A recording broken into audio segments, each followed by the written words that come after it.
हम प्रभु परमेश्वर को धन्यवाद देंगे प्रियो, आज की सुंदर सुबह के लिए जो परमेश्वर ने मुझे और आपको दी है। परमेश्वर का धन्यवाद हो कि आज का इस सुनहरा अवसर हमें मिला है ताकि हम प्रभु की महिमा कर सकें। आज के दिन की शुरुआत प्रभु के वचन के साथ और आज के इस डिवोशन में और living Christian women fellowship ministry में आप सभी का स्वागत है, वेलकम है कि प्रभु आप सबको बहुत आशीष दे और प्रभु का हाथ आप सब पर बना रहे ताकि आप प्रभु में और आगे बढ़ते जाएं और जो प्रभु की योजना है उसको हम पूरा कर सकें। प्रियो, वचन में बहुत स्पष्ट लिखा है कि परमेश्वर का वचन हमें इस बात के लिए प्रेरित करता है कि हम निरंतर आगे बढ़ते चले जाएं। प्रकाशित वाक्य 15 अध्याय और उसके 4 पद से मैं आपके सामने और इसके अंत तक पढ़ूंगा। कल हमने देखा था परमेश्वर के लोग मूसा का गीत गा रहे थे, जो जीत पाकर जिन्होंने 666 पर के सामने नहीं झुके थे, शैतान के सामने नहीं झुके, उन्होंने जीत पाई। उनको कांच के समुद्र पर खड़े होकर वो परमेश्वर के विजय गीत को गा रहे हैं। और इस बात को लिखा है 4 पद में लिखा है, हे प्रभु, कौन तुझसे ना डरेगा और तेरे नाम की महिमा ना करेगा, क्योंकि केवल तू ही पवित्र है। सारी जातियां आकर तेरे सामने दंडवत करेंगी, क्योंकि तेरे न्याय के काम प्रकट हो गए हैं। इसके बाद मैंने देखा कि स्वर्ग में साक्षी के तंबू का मंदिर खोला गया और वे 7 स्वर्गदूत, जिनके पास 7 विपत्तियां थी, मलमल के शुद्ध और चमकदार वस्त्र पहने और छाती पर सोने की पट्टियां बांधे हुए मंदिर से निकले। तब उन 4 प्राणियों में से एक ने उन 7 स्वर्गदूतों को परमेश्वर जो युगानुयुग जीवता है के प्रकोप से भरे हुए सोने के 7 कटोरे दिए। और परमेश्वर की महिमा और उसके सामर्थ के कारण मंदिर धुएं से भर गया, और जब तक उन 7 स्वर्गदूतों को 7 विपत्तियां समाप्त ना हुई तब तक कोई मंदिर में ना जा सका। परमेश्वर अपने इस वचन के पढ़े और सुने जाने पर आशीष दे, आमीन। हम दुआ करेंगे। जीवन की अच्छी आशीषों के देने वाले हमारे उद्धारकर्ता प्रभु यीशु मसीह, बड़े आदर के साथ, दीनता नम्रता के साथ आप जैसे महान परमेश्वर के चरणों में झुके हैं। हम आपको धन्यवाद देते हैं, हम आपकी स्तुति करते हैं, हम आपकी प्रशंसा करते हैं प्रभु कि आप आदर, महिमा और स्तुति के योग्य परमेश्वर हैं। धन्यवाद देते हैं आप में संभालते हैं, धन्यवाद देते हैं विपत्ति में, परेशानी में, कठिनाई में, दुख में, मुसीबत में आप हमारे साथ रहते हैं। उन सारी परेशानियों में से निकाल कर अपनी महिमा लेते हैं, इसके लिए धन्यवाद देते हैं। हमारी प्रार्थना प्रभु आपके अनुग्रह की दृष्टि हम पर बनी रहे, आपका हाथ हम पर बना रहे, आपकी करुणा हम पर बनी रही, ताकि हम आपके नाम में प्रभु जी आगे बढ़ते चले जाएं और जो आपकी योजना है परमेश्वर वो आपके नाम से पूरी की जाए। हम बड़े आदर के साथ हमारे प्रदेश राजस्थान को आपके हाथ में सौंपते हैं। यहाँ के मुख्यमंत्री अशोक गहलोत जी को आपके हाथ में सौंपते हैं। आपका दया का हाथ उन पर बना रहे, आपकी करुणा उन पर बनी रही, हर परेशानी से, कठिनाई से, दुख और मुसीबत से बचाएं, आपकी सुरक्षा उनके साथ बनी रही। हमारे देश के लिए, देश के प्रधानमंत्री के लिए प्रार्थना करते हैं, राष्ट्रपति के लिए प्रार्थना करते हैं, आप उन सबको सुरक्षित रखें और अपनी उपस्थिति का एहसास दे। हम सारी महिमा, आदर, गौरव प्रभु जी आपको देते हुए, हम सभी को इस डिवोशन को आपके हाथ में सौंपते हुए इस विनती को अपने प्रभु के उद्धारकर्ता यीशु मसीह के नाम से मांगते हैं, आमीन।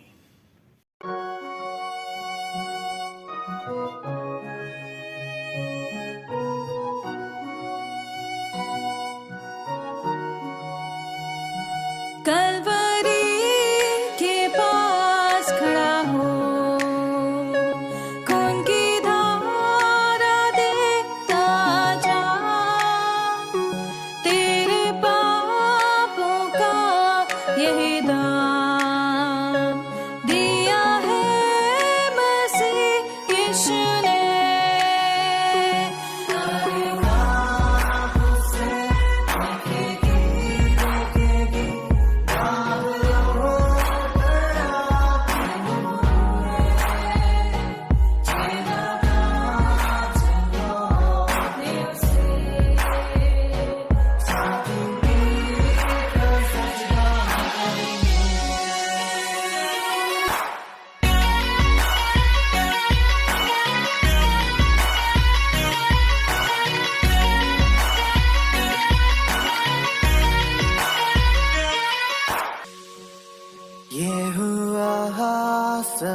तेरे लिए। तूने भी उसे छेड़ा था, फिर भी प्यार से वो बुलाता। जाता क्यों नहीं तू उसके पास, फिर भी प्यार से वो बुलाता। जाता क्यों नहीं तू उसके पास।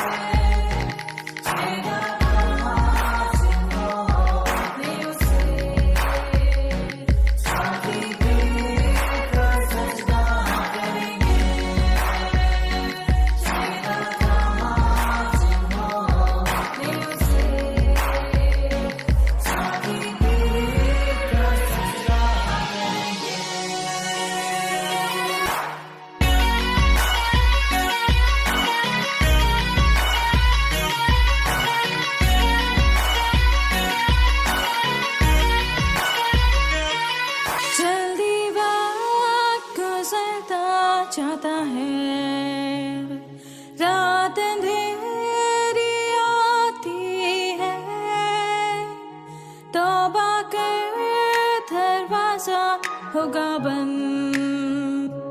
कुछ ना होगा फिर पछताने से, तौबा कर दरवाजा होगा बंद। कुछ ना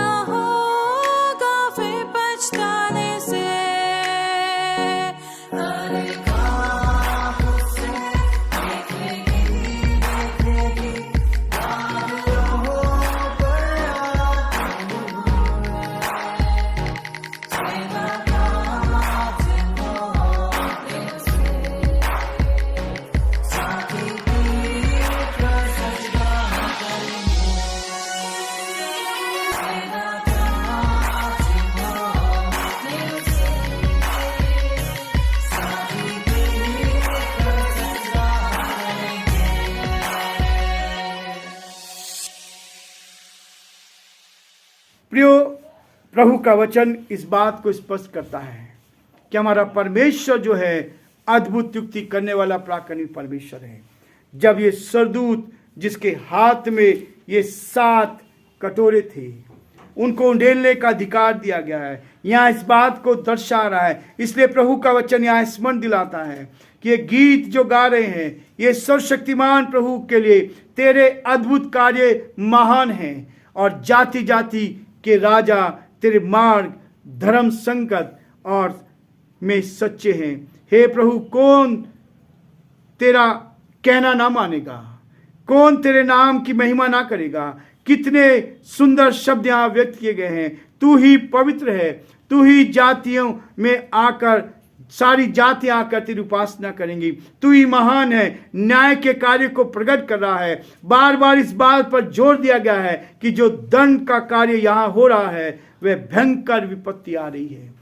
ये भयंकर विपत्तियों का सामना करने के लिए मनुष्य को पहले से सचेत किया जा रहा है और ये सब परमेश्वर का धर्म और न्याय संगत कार्य है, क्योंकि उसने बहुत समय दिया, लोगों को बहुत अवसर दिया, मन फिराने का मौका दिया ताकि वो मन फिरा सके। परमेश्वर के गुणों में से किसी एक गुण पर भी इतना ध्यान नहीं दिया जाता है।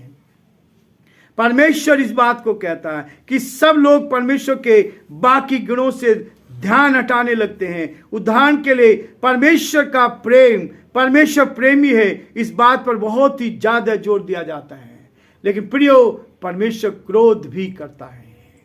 परमेश्वर क्रोध करता है और इस बात को वो कहता है कि जितना वो प्यार करता है वो बहुत अधिक प्यार करता है लोगों से, इस बात को कहता है। और परमेश्वर के वचन नए नियम में परमेश्वर इस बात को कहता है, पुराने नियम में भी परमेश्वर इसी बात को शुरू करता है, कहता है मेरे आपके लिए कि नया नियम का परमेश्वर वास्तव में उसका स्वरूप यह है कि वो प्रेम करता है। लेकिन प्रियो, वो प्रेम के साथ साथ यहाँ प्रकाशित वाक्य में इस बात को बताया गया कि उसके जो दो गुण हैं यहाँ प्रकट है। एक प्रेम का, जब उसके प्रेम को ठुकराया जाता है तब उसके साथ दंड भी आता है।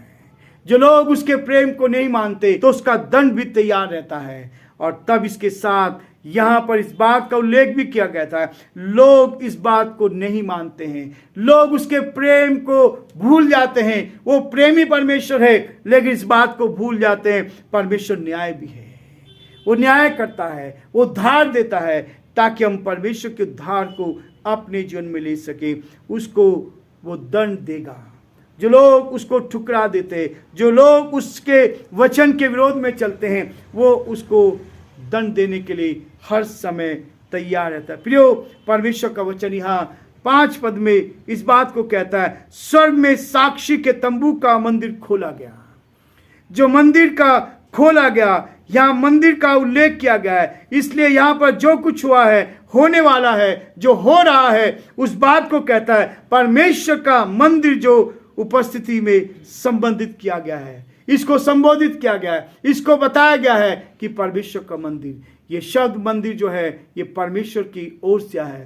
पहला मंदिर जो यरूशलेम का मंदिर बनाया गया था वो सुलेमान राजा के द्वारा, जो इजराइल का राजा, तीसरा राजा बना था, उसने उस मंदिर को बनाया था। और ये मंदिर शब्द जो है परमेश्वर की ओर से दिया गया शब्द है। परमेश्वर अपने इस कार्य का अंजाम दे रहा है। परमेश्वर इस कार्य को, जो लोगों के लिए प्रेम को प्रकट किया गया था, लेकिन लोगों ने उस प्रेम को ठुकरा दिया। जैसे नूह के समय में नूह को आदेश दिया गया था, संदेश दिया गया था कि आने वाले समय में जो पाप बढ़ रहा है इसका दंड परमेश्वर देने जा रहा है। लेकिन लोगों ने 100 साल तक मन नहीं फिराया और अंत में परमेश्वर का प्रकोप दंड के रूप में जल प्रलय के द्वारा आया और सारी दुनिया समाप्त हो गई। प्रियो, यहां पर भी इस बात को बताया गया है और इसलिए लिखा गया है, स्वर्ग में साक्षी के तंबू का मंदिर खोला गया। वे 7 दूत जिनके पास 7 विपत्तियां थी, मलमल के साफ और चमकदार वस्त्र और सोने पट्टियां बांधे हुई थी। ये वचन में बहुत स्पष्ट कहता है और इस चीज को दर्शाता है, महिमा के धुएं से वो मंदिर भर गया। जब इस प्रकार का बयान आता है, पुराने नियम में हम देखते हैं इस बात को, पुराना नियम इस बात को दर्शाता है, वहां भी यही चीज होती है। हम जानते हैं जब मूसा पहाड़ पर गया, वहां से आज्ञाओं की पट्टियां लेकर आया था, उन 10 आज्ञाओं को दिया गया था। और जब वो पट्टियां लेकर नीचे उतरा, उस समय इस प्रकार का बयान आता है कि कैसे परमेश्वर की महिमा प्रकट हुई। सुलेमान के मंदिर में जब मंदिर बन गया, सुलेमान ने प्रार्थना की, तब इस बात का वर्णन है कि कैसे परमेश्वर की महिमा वहां प्रकट हुई है और उसमें धुएं से वहां सब कुछ भर गया। इसलिए परमेश्वर कहता है कोई उसमें प्रवेश न कर पाया। और इसी बात से यह दर्शाया जाता है कि परमेश्वर की उपस्थिति कितनी पवित्र है। जहां परमेश्वर है उसकी उपस्थिति पवित्र है। जब मूसा पहाड़ पर गया तो कोई अपवित्र व्यक्ति उस पहाड़ तक नहीं आ सकता था। इसलिए परमेश्वर के साथ संगति करना है तो अपने आप को शुद्ध करना है, पवित्र करना है, उसकी सामर्थ्य को देखना है, उसकी शक्ति को देखना है, ताकि हम प्रभु के साथ जीवन व्यतीत करें, पवित्रता का जीवन जिए और प्रभु के साथ आगे बढ़ते जाएं। प्रभु आप सबको बहुत आशीष दे और प्रभु का हाथ आप सब पर बना रहे।